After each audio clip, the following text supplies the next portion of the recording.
Señales de los últimos tiempos. En esta serie que iniciamos hoy, vamos a ver precisamente los tres evangelios, porque Juan no se mete con la profecía. Vamos a ver Mateo 24, Lucas 21 y Marcos 13, que son los tres evangelios donde en estos tres pasajes el Señor Jesucristo es interceptado por sus discípulos después de estar viendo y maravillándose del templo que había levantado Herodes, y estaban con las piedras increíbles que valían con la moneda actual miles de dólares. Ante este escenario, los discípulos le hacen a Cristo cuatro preguntas que vamos a ver que se encuentran en los tres evangelios. Y Cristo comienza a desarrollar las respuestas de estas preguntas a través de los tres evangelios. Ahora bien, ¿por qué en tres evangelios se encuentran las respuestas de Cristo? Porque haz de cuenta que nosotros vemos un choque. Entonces yo veo el choque de frente como periodista y escribo, pues le sumieron toda la defensa delantera al carro. Otro periodista ve el choque del lado derecho. Él va a escribir, pues le sumieron la puerta y llegó hasta la puerta de atrás el choque. Otro periodista lo va a escribir de la parte de atrás, porque él vio el choque de la parte de atrás. Entonces, cuando se juntan los tres reportajes ante un juez, ¿verdad? O ante un erudito en accidentes, se puede llevar a una conclusión de quién tuvo la culpa y cuáles fueron las causas de este accidente. Entonces, de esta manera, los cuatro evangelistas, que son Mateo, Marcos, Lucas y el apóstol Juan, tienen los relatos de la Biblia de diferentes formas. ¿Por qué? Porque no vemos todos con la misma perspectiva, ni oímos igual cuando nosotros escuchamos algún mensaje. Por ejemplo, cuando algún predicador predica, tú le dices, ¿de qué habla el predicador? Y le preguntas a Juan, pues habló de esto y esto, él encontró una cosa. Y le preguntas a otra persona y te dice otro panorama del mensaje. ¿Por qué? Porque todos oímos de diferente forma, aunque es lo mismo, pero de perspectivas diferentes. Entonces, para que podamos entender por qué en tres evangelios podemos nosotros poner realmente el contexto del mensaje de Cristo de los últimos tiempos.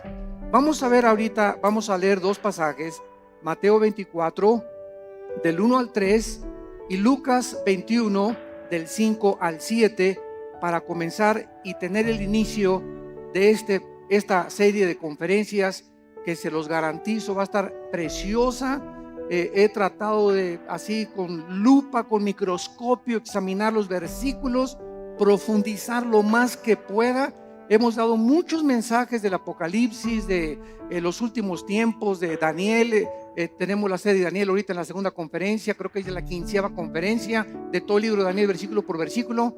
Pero nunca había yo compartido, en mis 37 años que tengo de compartir la palabra de Dios, nunca había compartido con tantos detalles lo que en esta serie va a estar involucrado. Así que está garantizado, ¿verdad?, que va a ser un estudio hermoso que nos va a dar muchísima luz y nos va a orientar claramente acerca de los últimos tiempos y las señales que debemos ya estar esperando, para no confundirnos con tantos falsos profetas, tantos falsos apóstoles, tantos falsos milagros. Y la cristiandad está, ¿verdad?, perdida por todos lados. Me acaban de informar que en Europa acaba de haber un congreso donde un personaje del Vaticano fue el orador, un congreso cristiano. Eso se llama el ecumenismo, o sea, la mezcla entre las otras religiones y el cristianismo y las filosofías orientales. La ensalada del chef. Entonces, esto es a donde se dirige la iglesia, es la apostasía y la ramera de Apocalipsis 17. Se diluye completamente la verdad cuando se mezcla con la mentira. Entonces, la verdad de Dios, ¿verdad?, es inalineable. La verdad de Dios tiene una consistencia que no se puede mezclar con nadie. Por eso la Biblia es la verdad. Y solamente en la Biblia podemos encontrar nosotros las respuestas verdaderas a lo que nosotros estamos buscando en la vida. En Mateo 24, versículos del 1 al 3, dice así: cuando Jesús salió del templo y se iba, se acercaron sus discípulos para mostrarle los edificios del templo. Respondiendo él, les dijo: ¿veis todo esto? De cierto les digo que no quedará aquí piedra sobre piedra que no sea derribada. Y estando él sentado en el monte de los olivos, los discípulos se le acercaron aparte diciendo: dinos, ¿cuándo serán estas cosas? ¿Qué señal habrá de tu venida y del fin del mundo? Respondiendo él les dijo: mirad que nadie los engañe. Veamos ahora en Lucas capítulo 21, versículos del 5 al 7, la otra perspectiva de Lucas, de cómo oyó lo que Jesús dijo. Lucas 21 del 5 al 7. Y a unos que hablaban de que el templo estaba adornado de hermosas piedras y ofrendas votivas, dijo: en cuanto a estas cosas que veis, días vendrán en que no quedará piedra sobre piedra, que no sea destruida. Y le preguntaron diciendo: Maestro, ¿cuándo será esto?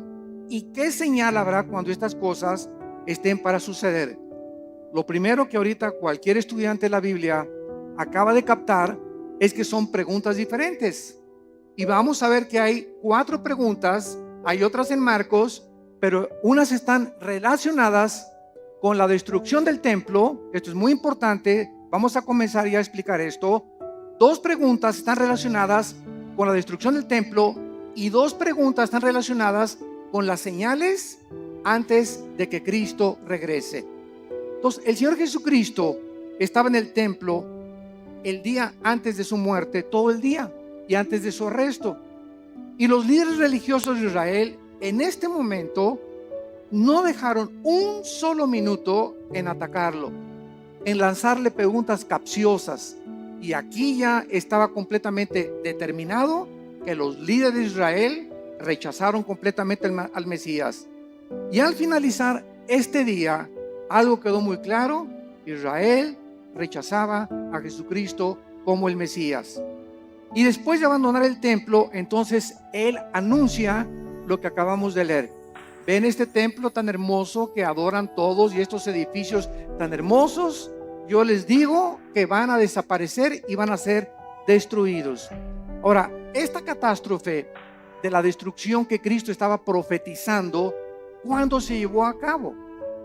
Esta respuesta fue 70 años después de Cristo, cuando Vespasiano, el emperador romano, envía a Tito, su hijo, general romano, y sitian Jerusalén y no dejan piedra sobre piedra.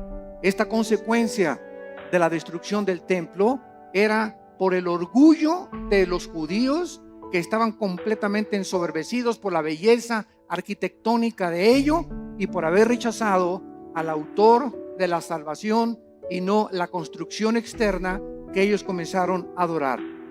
Veamos entonces estas 4 preguntas, porque los discípulos quedaron desconcertados cuando Cristo dijo: el templo será destruido. ¿Cuándo será la destrucción del templo? Pregunta número 1. Esta la hace Mateo, la hace Marcos y la hace Lucas. La segunda pregunta: ¿cuál será la señal de la destrucción del templo? O sea, primero, ¿cómo será la destrucción del templo o cuándo? Y segundo, ¿hay alguna señal para que sepamos que el templo va a ser destruido? Estas preguntas están relacionadas con el templo, como lo vimos anteriormente. Y la tercera y la cuarta es: ¿cuál será la señal de tu regreso? Esta pregunta la hace Mateo y la hace Marcos. Dinos una señal de cuándo vienes, Jesús. Y la cuarta pregunta: danos una señal de que estamos en los últimos días, de que nos encontramos nosotros ahora en esta generación. Y estas preguntas, como dijimos ya, están divididas en los 2 grupos. Las primeras 2 relacionadas con la destrucción del templo que tuvieron lugar después de la primera venida de Jesucristo hace 2000 años. Entonces, las primeras preguntas son relacionadas después de que Cristo murió, y las otras 2 se van a cumplir antes de que Jesucristo regrese. Pero noten ustedes en Mateo 24, antes de que Cristo diga cualquier señal, esto es asombroso, la advertencia que les hace. Antes de contestar las preguntas proféticas, hace una advertencia a Jesucristo. Mateo 24, versículos 4 y 5. Respondiendo Jesús les dijo: miren que nadie los engañe. O sea, él no responde ninguna de las 4 preguntas todavía. Lo primero, antes, esto es importante, de responderles las preguntas, hace una advertencia: miren que nadie los engañe, porque vendrán muchos en mi nombre diciendo: yo soy el Cristo, y a muchos engañarán.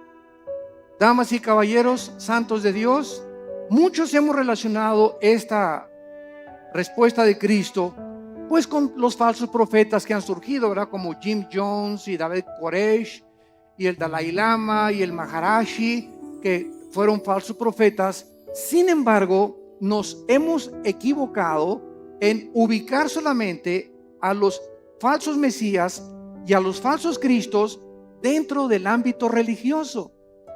Y cuando nosotros conocemos la traducción de la palabra Cristo y Mesías, descubrimos que la palabra Cristo significa el ungido y el Mesías el señalado o escogido por Dios.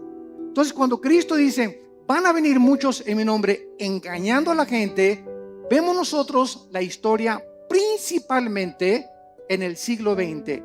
Y hagamos un repaso de cuántos hombres en el siglo XX han tratado a través de la política y de la filosofía. Dejemos a un lado la religión. A través de la política y la filosofía han tratado de traer el paraíso al mundo.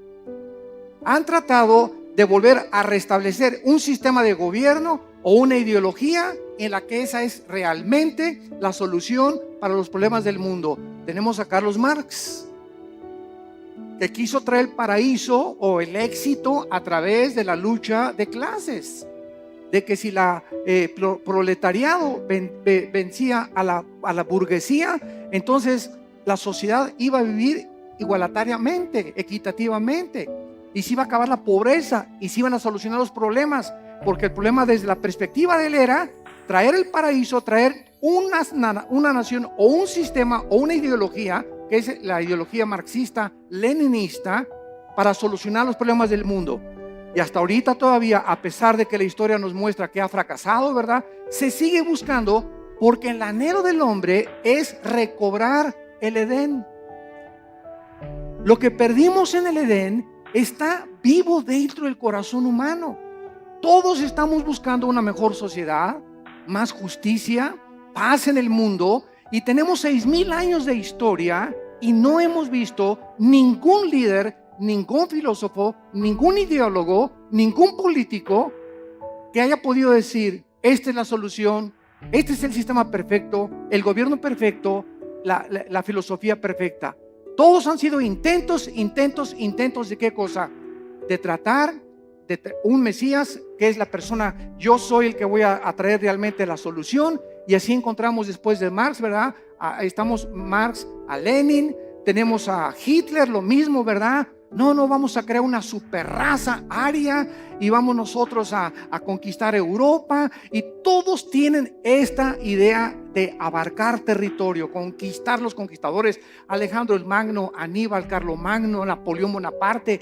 Es la historia de hombres que han tratado de abarcar territorio y llegar a un punto donde gobiernan al mundo, o que ninguno lo ha podido lograr, para que de esta manera, ellos equivocadamente piensan que nos dan a la humanidad el paraíso que estamos buscando.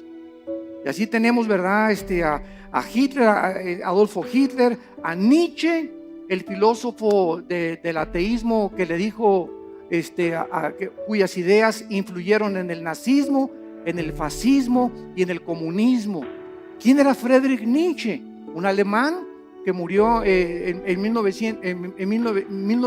siglo XIX, siglo XX, y él dijo que había un superhombre que se podía crear y que él estaba influenciado por ciertas filosofías del Medio Oriente para crear a una super raza, donde este superhombre no podía ser humilde, no podía ser manso, no podía ser misericordioso, porque estos eran debilidades, así dijo Nietzsche, del carácter humano. El nuevo hombre tenía que ser fuerte, no debería de llorar, debería ser macho camacho. Y estas ideas son las que Hitler adoptó. Y cuando Hitler leyó a Nietzsche, él quiso crear una super raza. Y dijo, nos impiden los judíos, los homosexuales y los negros. Y comenzó Hitler a matar a los homosexuales, a los negros y a los judíos. Solamente fueron más de 6 millones de judíos muertos en los hornos de Auschwitz y de toda Alemania. ¿Por qué? Porque quería Hitler traer, ¿qué cosa? El paraíso. Quería traer el Partido Nacional Socialista o el nazismo como respuesta a poder el mundo ser mejor. Y así tenemos también a Muammar Gaddafi, el ex líder y dictador de Libia, que derribó un avión con 250 pasajeros saliendo de Inglaterra y que tenía un ejército de 20 o 25 guardaespaldas mujeres. Y cuando estaba solo con ellas, las golpeaba, las violaba, las drogaba a todas. Gaddafi se cambiaba 3 veces de ropa al día. En la mañana se vestía de capitán de barco, al mediodía se vestía de árabe y en la noche se vestía de africano. Era un hombre con múltiples personalidades. Era un hombre, ¿verdad? Cruel, sanguinario. Mató a su pueblo, persiguió a su pueblo y murió igual que Hussein, ¿verdad? Como un animal metido en un tubo. Lo sacaron y lo violaron. Cuando lo sacaron del tubo y en la ambulancia le dieron un balazo en la cabeza. ¿Qué quería Gaddafi? Convertir a Libia. Ya no sabía él si era árabe o era africano. Y cuando los árabes lo dejaron por lo loco que estaba, dijo que me voy a hacer africano. Y después quería ser occidental. Y así vemos todos estos dictadores. José Stalin, el dictador de Rusia durante la Segunda Guerra Mundial. Después de la Segunda Guerra Mundial manda a matar a más de 15 millones de personas, incluyendo a su familia, a sus hermanas, a sus papás, a sus primos, porque tenía tal paranoia José Stalin que no podía confiar ni de su mamá. Entonces vemos todos estos hombres en su perfil psicológico trayendo el paraíso al mundo, colocándose como Mesías y síganme a mí y yo soy el papucho de los papuchos. Y así tenemos, ¿verdad? Al Maharishi, también los filósofos orientales. El Maharishi, que cuando los Beatles, el famoso grupo inglés, en los 60s, a principios de los 70s, viajaron a la India. John Lennon viajó a la India y allá conocieron al Maharishi, las filosofías orientales. Y cuando John Lennon regresó de la India, trajo la marihuana a Inglaterra. Y entonces comenzó a publicar así como si fuera un chiste: fumamos marihuana.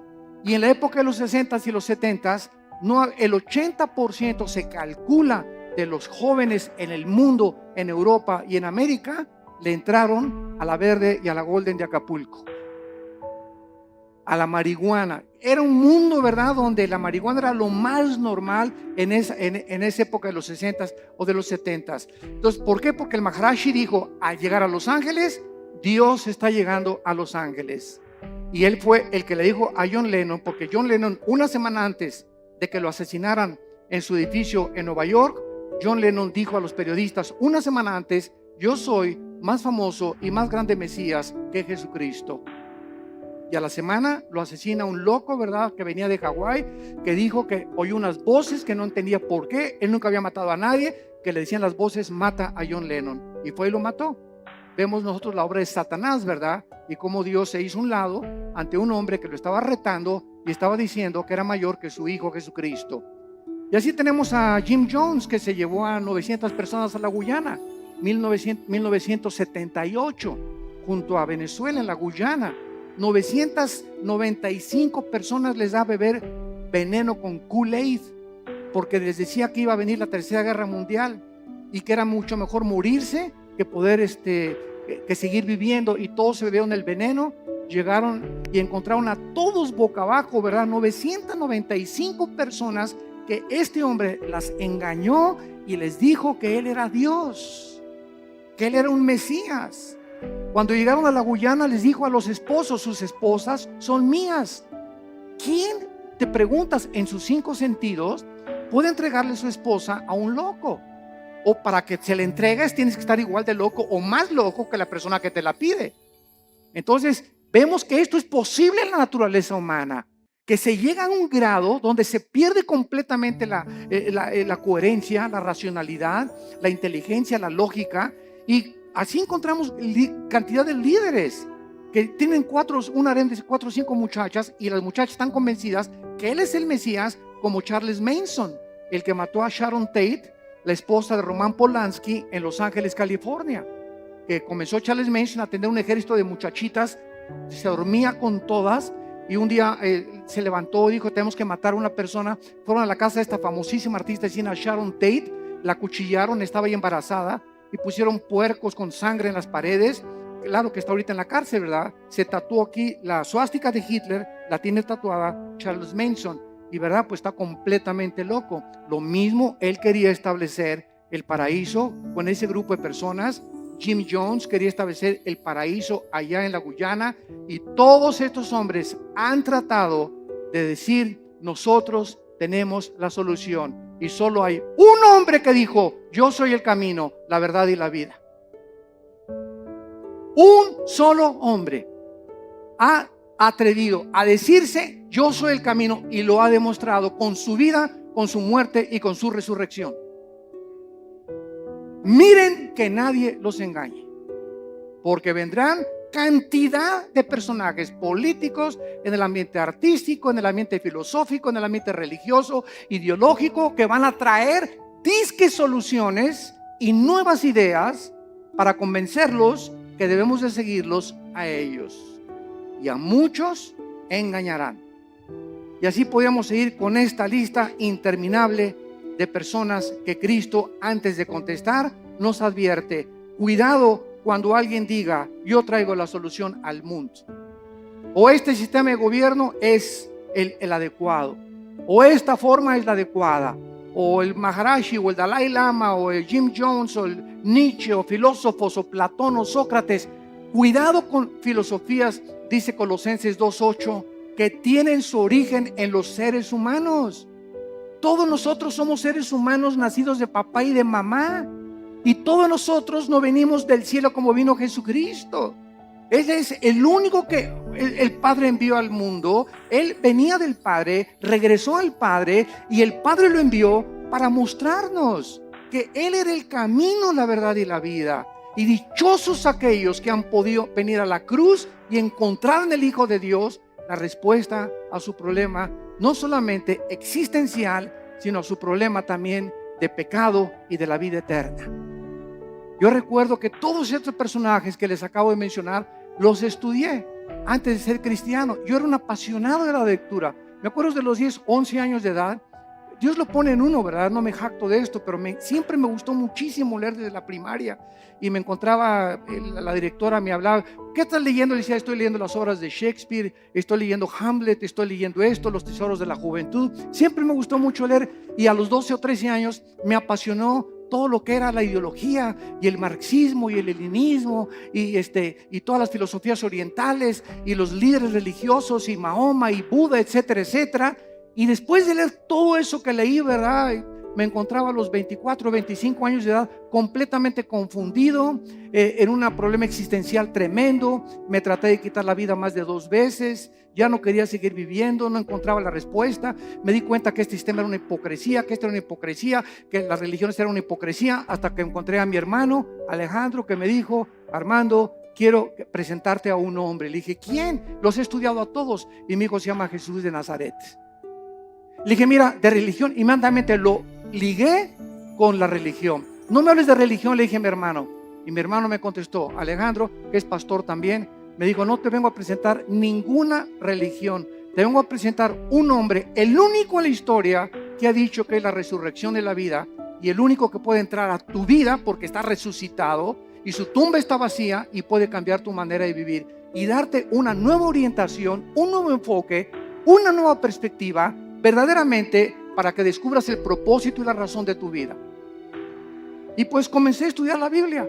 Y me acuerdo un día, ¿verdad? En 1974, caí de rodillas a las 5:30 de la mañana, y le hablé a mi hermano Alejandro: y ven por mí, llévame con ese misionero que te habló de Cristo. Ya no puedo. Y me acuerdo que en 1974, a las 5:30 de la mañana, estaba en la oficina de este misionero bautista norteamericano. caí de rodillas. Él mostraba la Biblia, la paga del pecado y la muerte, la vida eterna es de Jesucristo. Y cuando me comenzó a enseñar así la Biblia, sentí, ¿verdad?, como que saltaban las páginas. Y al ver así la Biblia, como que las letras se salían. Y sentí algo que nunca había sentido. Y sentí una convicción de pecado, de lo sucio que estaba y de lo endemoniado que al gadareno haber sido Pinocho junto con los que yo traía.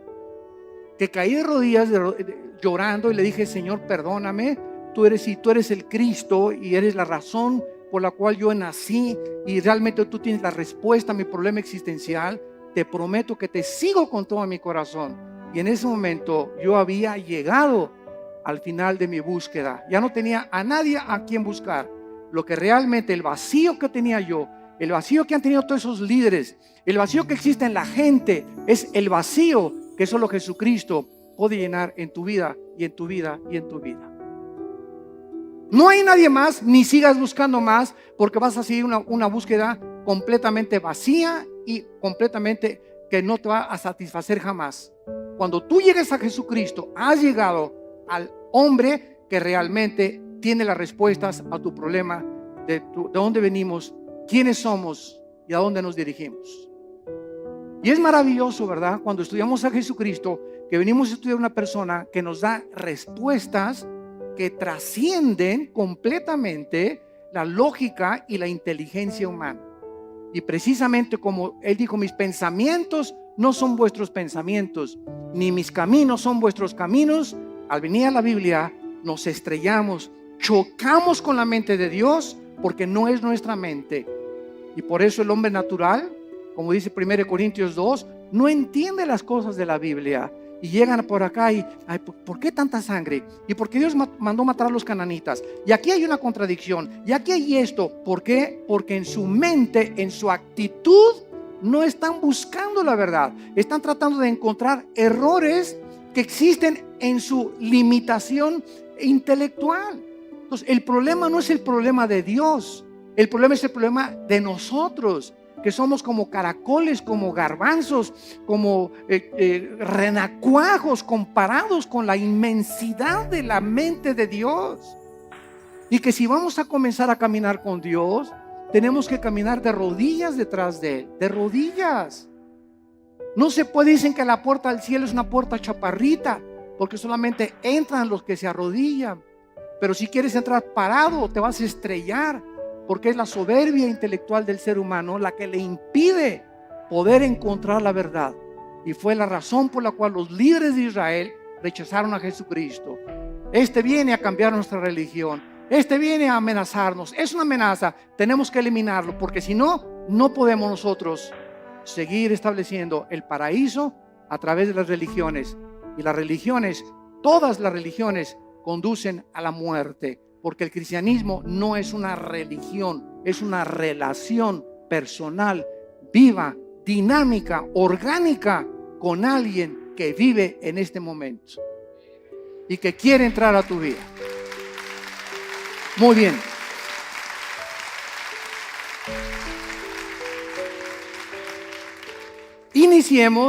Iniciemos ahora las respuestas a las preguntas 1 y 2. Que recordamos están relacionadas con la destrucción del templo. El Señor Jesús no contestó estas primeras dos preguntas en Mateo 24, pero lo hizo claramente en Lucas 21 y en Marcos 13 en cuanto a cuándo sería la destrucción del templo. Y estos pasajes que vamos a leer ahorita son claramente distinguidos de los últimos días, o sea, en respuesta a cuando se iba a destruir el templo. Vuelvo a repetir, sucedió antes de que Él regresara y después de su muerte. Las otras dos preguntas tienen su respuesta hasta antes de que Él venga en su segunda venida. Las señales del fin del siglo y las señales del regreso del Hijo de Dios. Vamos a Lucas 21 y veamos otra vez la pregunta de los discípulos. Versículo del 12 al 19. Y vean ustedes la respuesta que da Jesús en Lucas. No la dio en Mateo, la dio en Lucas, esta respuesta a esta pregunta. Lucas 21, del 12 al 19. Pero antes de todas estas cosas, os echarán mano y os perseguirán y os entregarán a las sinagogas y a las cárceles, y seréis llevados ante reyes y ante gobernadores por causa de mi nombre. Y esto os será ocasión para dar testimonio. Proponer en vuestros corazones no pensar antes cómo habéis de responder en vuestra defensa, porque yo os daré palabra y sabiduría, la cual no podrán resistir ni contradecir todos los que se opongan. Mas seréis entregados aún por vuestros padres y hermanos y parientes y amigos, y matarán a algunos de vosotros, y seréis aborrecidos por todos por causa de mi nombre, pero ni un cabello de vuestra cabeza perecerá. Con vuestra paciencia ganaréis vuestras almas. Muy bien, vemos nosotros que cuando no entendemos qué respuesta está dando Jesucristo, creemos que esto se aplica para nuestra época. Y esta respuesta de Cristo, ¿verdad? Estos versículos describen lo que sucedería antes de la destrucción del templo. O sea, entre la muerte de Cristo y la destrucción del templo pasaron 70 años, porque fue en el año 70 después de Cristo cuando el general Tito, los romanos arrasaron Jerusalén. Entonces Cristo está describiendo ahorita lo que iba a suceder inmediatamente después de su muerte y antes de la destrucción del templo. Y les advierte claramente, escuchen esto, abran los oídos, esto es a los judíos, porque fue en Jerusalén y en Samaria donde el evangelio comenzó a propagarse. Les advierte de la gran persecución que vendría contra ellos. Nota en el versículo 12 de Lucas 21 la palabra sinagogas. Aquí, por esta razón, esta palabra es una clave para descubrir que está hablándoles a los judíos, porque está diciéndoles, los entregarán sus propios hermanos. Los mismos judíos, vamos a verlo más tarde en el libro de los Hechos, fueron los judíos los que comenzaron a perseguir a los seguidores de Jesucristo. Y veamos nosotros en Marcos 13, versículo 9, Marcos 13, 9. Pero mirad por vosotros mismos, porque os entregarán a los concilios y en las sinagogas os azotarán. Marcos también responde y les dice a los judíos, usando la palabra concilios, que era un concilio, las cortes de los judíos, los lugares donde los judíos juzgaban a los judíos. Entonces tanto Marcos como Lucas está diciéndonos, ¿verdad?, que antes de la destrucción del templo ellos iban a ser perseguidos. Veamos rápidamente esto en el libro de los Hechos.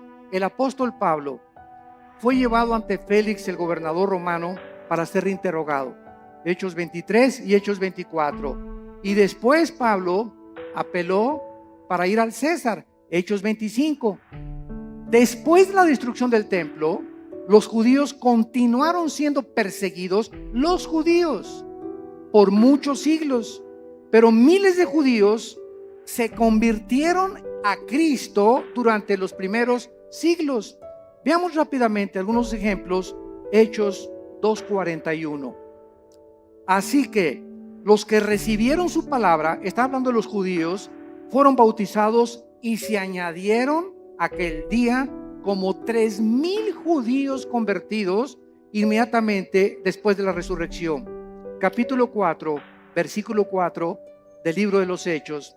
Pero muchos de los que habían oído la palabra creyeron, y el número de los varones era como 5,000. De 3,000 se agregaron 2,000 más conversiones de los judíos.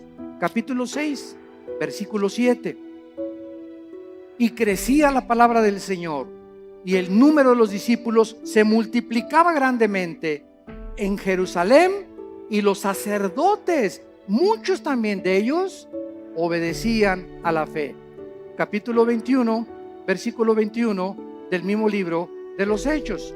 Y dice así: cuando ellos lo oyeron, glorificaron a Dios y le dijeron: ya ves, hermano, cuántos millares de judíos hay que han creído, y todos son celosos por la ley.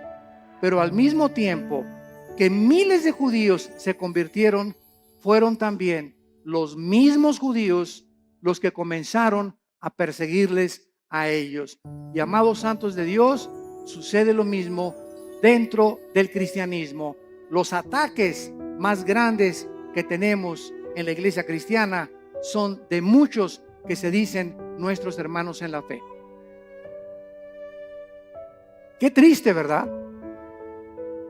Yo ya llegó un momento, ¿verdad?, que ya ni me meto a ver todas las cosas que sacan en internet, que un hermano atacó a otro y que este cantante le dijeron esto y que por aquí, por allá, y dando un espectáculo al mundo horrible, ¿verdad? Porque esto no debe de ser. La ropa sucia se lava en casa y la regla es entre nosotros. ¿Tienes algo contra ese cantante? ¿Tienes algo contra ese pastor? No lo ventanees. ¿Por qué? Porque damos mal testimonio al mundo. Ve con ese hermano o mándale un correo a ese hermano y dile: yo no estoy de acuerdo con esto y con esto por usted. Dígame si a lo mejor yo estoy equivocado. Porque muchas veces nos erigimos como jueces y como dueños absolutos de la verdad. No, y lo que tú declaraste, ¿verdad? Dice: ok, pues demuéstramelo con la Biblia. Y si me lo demuestras con la Biblia, lo acepto humildemente. Porque no hay un solo hombre más que Jesucristo. No ha existido nadie que sea perfecto, ni que tenga todo el horizonte de la verdad en posesión de él. Jeremías conocía algo de la verdad, Isaías otra cosa, Habacuc otra cosa, Zacarías otra cosa, Malaquías otra cosa, Lucas vio las cosas diferentes, pero todos teníamos o tenemos, ¿verdad?, la misma consistencia de la verdad y las mismas verdades esenciales, pero vistas de otras maneras. Hay hermanos nuestros que dicen, ¿verdad?, tú vas a su iglesia que necesitas hablar en lengua, si no, no tienes al Espíritu Santo. Así están viendo ellos algunos versículos que así les han enseñado y ellos no se han puesto a ver la verdad. Ves a otra iglesia de otra denominación y te dicen pues que el bautismo es a los niños y que de chiquitos los puedes bautizar por aspersión. Así ellos ven el bautismo. Otros no, ¿verdad? No, tienes que someterte debajo del agua para realmente ser bautizado conforme a la Biblia. Otras iglesias creen que los cristianos pueden tener demonios. Otros dicen que un cristiano no puede tener demonios. Todas estas cosas no son esenciales. No, o sea, el día que estemos en el cielo, me voy a encontrar un hermano que me dijo que yo que tenía que hablar en lenguas y va a estar conmigo en el cielo. Me voy a encontrar a los hermanos que creían que tenía demonios y a los que no creían que tenía demonios. Me voy a encontrar en el cielo a los que dijeron que el bautismo del Espíritu Santo es una experiencia subsecuente a la conversión, que después de que te conviertes necesitas el bautismo del Espíritu Santo. Aunque yo no creo eso, ¿verdad? Hay muchos que lo creen, pero me los voy a encontrar en el cielo. ¿Por qué? Porque eso no es lo que nos va a salvar. Lo que nos salva es la sangre de Jesucristo. La salvación por la gracia de Dios, y que sin ninguna obra de la ley recibimos nosotros el perdón de pecados. Mientras tú creas estas verdades esenciales, estas demás cosas en las que estamos peleando, ¿verdad?, no son esenciales. Y es importante que todos tengamos otra perspectiva, porque así la tenían los discípulos. Pedro y Juan le dijeron un día a Cristo: que caiga fuego del cielo y vamos a matar a estos infelices, ¿verdad? Los hijos del trueno, los hijos del Zebedeo les llamaron. Los otros discípulos no eran así. Pedro era arrebatado y Pedro era esto. Juan era todo lo contrario, todo calmado, todo tranquilo, retratado siempre en el pecho de Jesucristo, etcétera, etcétera. Tomás el Dídimo era agnóstico, ¿verdad? Y todo lo dudaba, pero ninguna de estas cosas les impidió que pudieran concentrarse, puestos los ojos en lo que es más importante, en Jesús, el autor y el consumador de nuestra fe. Muy bien. Y vemos ahora la otra pregunta en esta misma cuestionamiento que le hacen a Cristo. Ahora, ¿cuál será la señal de la destrucción del templo? Ya contestamos, ¿cuándo será? Cristo está diciendo: antes de que el templo se destruya, pasará esto y esto y esto y esto. Los van a perseguir, los van a echar de las sinagogas, los van a juzgar sus propios hermanos. Y ahora les voy a decir cuándo será esta señal. La historia nos confirma, esto es asombroso. La historia nos confirma que la Biblia es la palabra inspirada por Dios.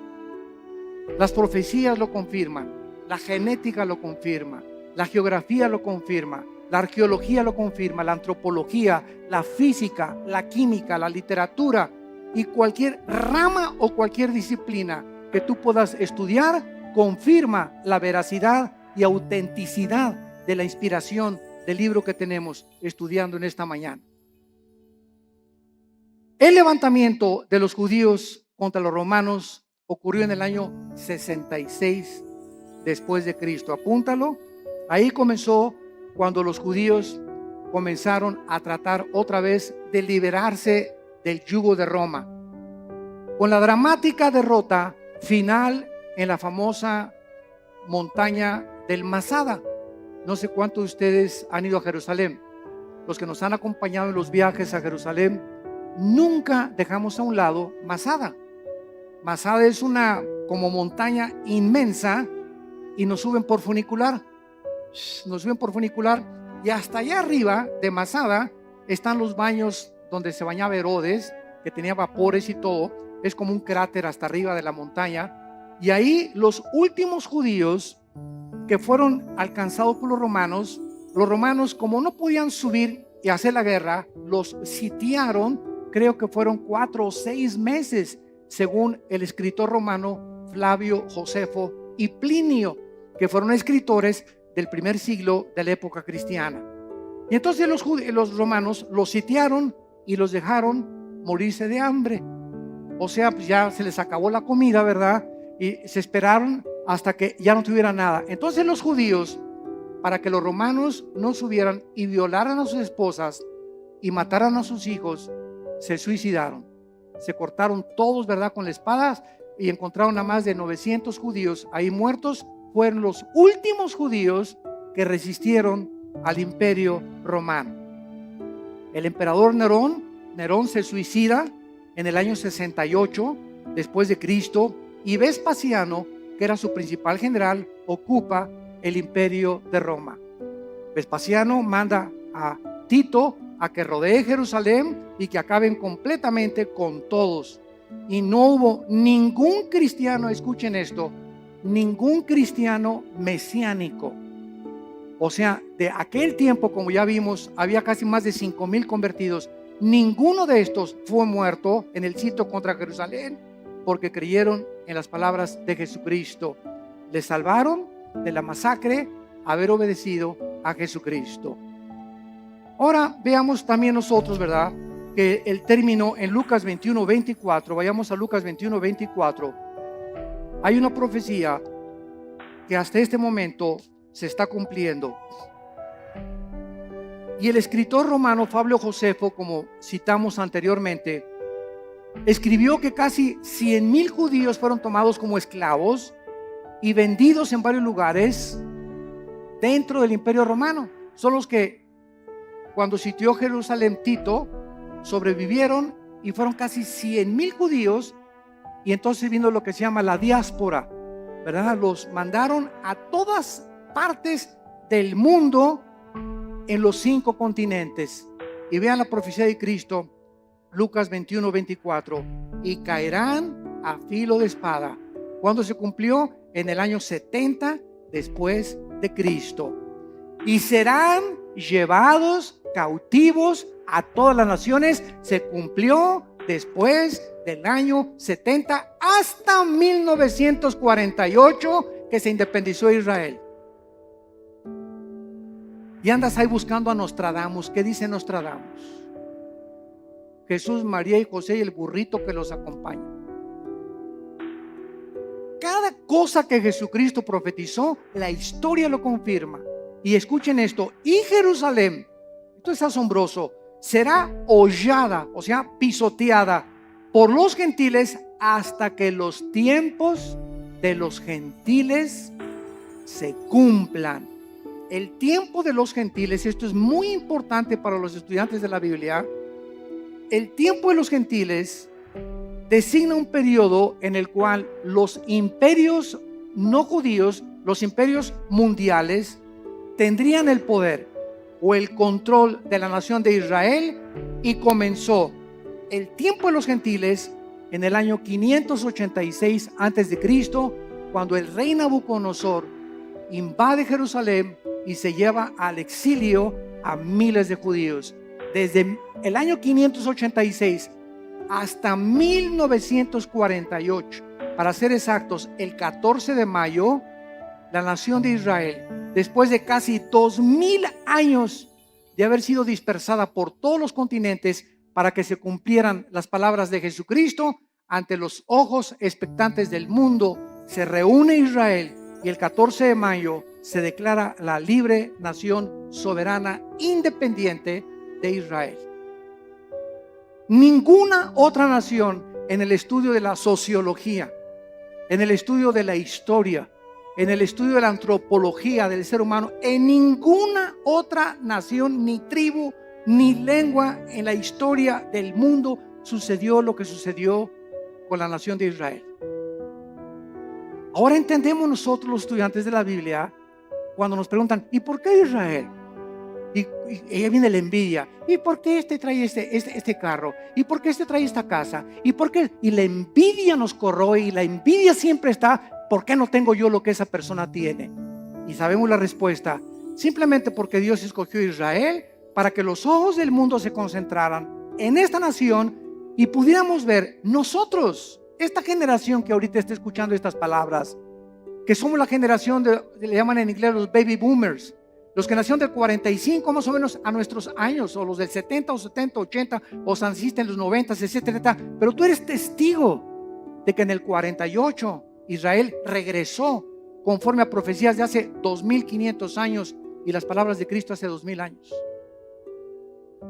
Entonces, esta es la razón por la cual Dios escogió a Israel, no porque sean más inteligentes, ni simplemente para que se concentraran las profecías de los últimos tiempos, y nosotros, los estudiantes de la Biblia, los que estamos buscando qué tiempo estamos viviendo y en qué generación nos encontramos y cómo debemos de vivir en estos tiempos, ver que Israel es el termómetro de Dios. Israel es el termómetro de Dios. Y todo lo que sucede en Israel físicamente sucede en el mundo espiritual. Y así como Israel está siendo ahorita amenazada, nunca en la historia, desde hace 2000 años, la iglesia se había visto tan amenazada como en el siglo XXI. Nueva legislación de los matrimonios gays. La nueva legislación, escuchen, están las Naciones Unidas por declarar que Jerusalén no pertenece a los judíos. La van a declarar. Hace una semana lo dictaminaron la ciudad internacional.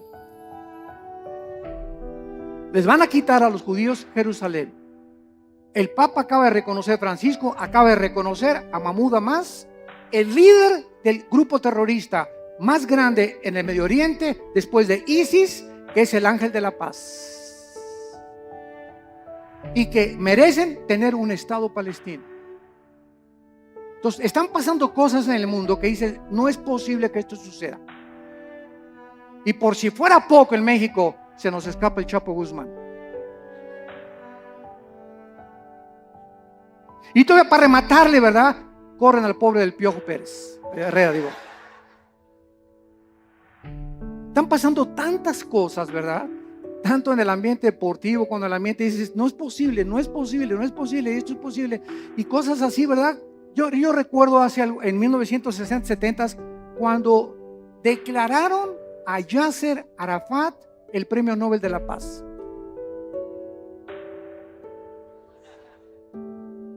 ¿Cómo es posible que al más grande líder terrorista, que en 1972 mató a más de 15 atletas judíos en Berlín, en las Olimpiadas en Múnich, en Berlín, en Alemania, cómo es posible que lo hayan declarado el Premio Nobel de la Paz? ¿Cómo es posible que ayer perdió el América? Es otra cosa, ¿verdad? Después nos peleamos por eso. Bueno, vemos entonces claramente que Jesucristo está hablando claramente y ahora va a contestar las preguntas 3 y 4. Vamos a Mateo otra vez y vemos nosotros en Mateo que en respuesta a estas preguntas, Cristo comienza a describir varias señales que aparecerán antes de que Él regrese, como guerras a gran escala, pestes, hambres, terremotos, martirio de creyentes, falsos profetas, odio y poco amor entre los cristianos. Mateo 24, versículos del 4 en adelante. Respondió Cristo, mirad que nadie los engañe. Ya vimos esta advertencia detenidamente, porque vendrán muchos en mi nombre diciendo yo soy el Cristo, oirán de guerras y rumores de guerras. Aquí nos detenemos rápido Todo esto lo vamos a examinar con muchísimo detalle. Y vamos a ver cuántas guerras ha habido. Porque muchas guerras siempre ha habido. Muy bien, estoy de acuerdo contigo. Pero nunca hasta el siglo XX se formó la Primera Guerra Mundial. 1914-1917. No fue hasta el siglo XX. Y años después, en 1939 al 45, la Segunda Guerra involucra a las naciones del mundo. Y de la Segunda Guerra Mundial a nuestros días, que se formó la famosa Naciones Unidas para tratar de impedir bombas atómicas como las que soltaron en Hiroshima y en Nagasaki en 1945, ha habido más de 350 revoluciones y golpes de Estado. Y ahorita el mundo se encuentra al borde de una guerra nuclear. Con nuestra tecnología y nuestros estudios científicos y el ateísmo y toda la soberbia del hombre, nos encontramos al borde de nuestra propia autodestrucción. Y si no lee el periódico de ahorita, el Reforma, el de mañana, que ya comenzó la Guerra Fría, Rusia está mandando aviones bombarderos rodear Canadá y Estados Unidos. Estados Unidos mandó hace 2 semanas 235 tanques a Ucrania y a Crimea. Están mandando ahorita F-16 y F-22 también a Europa, porque creen que realmente Putin va a tratar de apoderarse de Estonia, de Eslovenia, de Lituania, para poder conquistar todo el sur de Europa y comenzar a expandir su poderío. Y como Putin apoya a Irán, y detrás de ellos está la China, y son los 3 principales miembros del Consejo de Seguridad de las Naciones Unidas, el mundo se encuentra ahorita bajo estas 3 naciones. Estados Unidos es un cero a la izquierda ya completamente. Europa no puede intervenir porque el gas de Rusia, que provee el 65% a Europa, dependen del gas, dependen del petróleo del Medio Oriente. Y en el Medio Oriente, Irán, Rusia y China se encuentra ahorita la amenaza contra el mundo occidental, Europa y las Américas. Hay un vacío de liderazgo en el mundo. Una vez que Estados Unidos ha caído, ya no va a haber ninguna nación que defienda a otra. Queda la OTAN, la Organización de Países del Atlántico del Norte, para defender a algunas naciones. Las que no están en la OTAN no tienen con qué defenderse. Y está el mundo ahorita hirviendo ante la naturaleza humana, contestando la pregunta en Santiago 4, 1 y 2. ¿De dónde vienen las guerras? Dice Santiago 4, versículo 1 y 2. De las pasiones dentro de nosotros que combaten. ¿De dónde viene tu envidia por tu vecino? ¿De dónde viene tu envidia por los ricos? ¿De dónde viene la envidia o el desprecio de los ricos hacia los pobres? ¿De dónde viene el racismo? ¿De dónde vienen todas esas pasiones dentro de nosotros, que son la soberbia, la ambición? Todas esas cosas que son negativas al alma y que te enferman en la mente, porque estás viendo distorsionadamente la perspectiva humana. ¿De dónde viene? La Biblia nos da la respuesta: del pecado. De esa fuerza maléfica que está dentro de nosotros y que tiene que ser dominada únicamente por el Espíritu Santo. Y mientras tanto puedes ir a Alcohólicos Anónimos, Neuróticos Anónimos, Marihuanos Anónimos, al psicólogo, al psiquiatra. Puedes hacer todas las panaceas que estés buscando para poder encontrar que le quiten la locura a mi hijo, que cambien la marihuana a mi hija, que mi hija no sea prostituta. Podemos ir a buscar miles de cosas. No hay nada en el mundo más que la sangre de Cristo que cambia el corazón humano.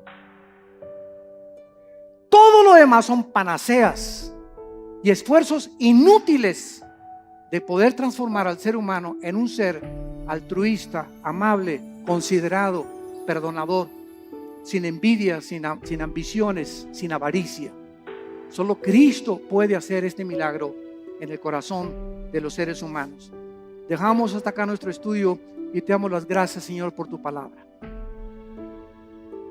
Te damos las gracias, Señor, por haber delineado con siglos de anticipación el panorama profético internacional delante de nuestros ojos, para que hagamos y pongamos atención a la palabra profética más segura, a la cual haríamos bien en estar atentos, como a una antorcha que alumbra en lugar oscuro, hasta que el lucero de la mañana salga en nuestros corazones. Gracias, Padre, porque eres bueno con nosotros, porque nos has prometido librarnos de las catástrofes, las hecatombes, los tsunamis, los terremotos que vienen contra el mundo de manera vertiginosa y con una prontitud que no nos imaginamos, porque todo sucederá cuando digan paz y seguridad. Cuando el mundo crea que el mundo ha solucionado sus problemas, vendrá destrucción repentina por la soberbia humana de creer que podemos vivir separados de tu Hijo Jesucristo. Te damos gracias, Jesús, por haber abierto tus manos en esa cruz, en haber dado tu sangre preciosa en nuestro lugar, por haber pagado una cuenta que nosotros no podíamos nunca pagar con nuestras buenas obras. Y siendo aún pecadores, en el estado en que nos encontrábamos, tuviste misericordia de nosotros, abriste tus manos, coronaron tu cabeza de espinas, tus manos y tus pies con clavos, y desde esa cruz nos has perdonado por tu gracia y tu misericordia. A los que hemos creído que tú eres el Cristo, el Hijo del Dios viviente, hemos guardado tu palabra y hemos creído que viniste del Padre, que regresaste al Padre y que vienes pronto por nosotros, para que donde tú estés ahora, nosotros estaremos en un tiempo no muy lejano, porque así lo dijiste, y no hay una sola palabra que tú hayas prometido que no tenga su cumplimiento, porque tú eres Dios. En esta mañana, muchos de ustedes que nos escuchan a través de las redes sociales y los que estamos aquí presentes, si tú no tienes a Cristo en tu vida, si no tienes una relación con Él, en esta mañana invítalo a tu corazón. Hoy es un día importante para tu vida, es el día de tu decisión. Tú no sabes si mañana vas a estar endurecido, o si hoy en la noche ni siquiera llegues a tu casa o amanezcas. Ninguno de nosotros sabemos cuál será el día de mañana. Y por esta inestabilidad e incertidumbre del futuro, la Biblia dice: cuando oigas su voz, no te endurezcas. Ven a Cristo en este momento y dile estas palabras con todo tu corazón. Señor, te pido perdón por mis pecados. Creo que soy un pecador delante de tus ojos y que no puedo hacer nada por cambiar, ni por transformar mi vida interior. Ahora que he escuchado tu palabra, creo que en esa cruz, tu santo Hijo Jesucristo, en mi lugar, dio su vida por mí. Señor Jesús, te doy gracias por esa sangre preciosa que en este momento me limpia de todo mi pasado y de todas las cosas malas que había hecho. En este momento, tú me declaras justo, justa delante de tus ojos, sin que yo lo sea, simplemente porque tú lo pagaste en mi lugar. Te invito a que entres a mi corazón como mi Señor y mi Salvador, y te doy las gracias por el regalo que me has dado esta mañana, del perdón de mis pecados, de la vida eterna y del poder del Espíritu Santo que me ayudará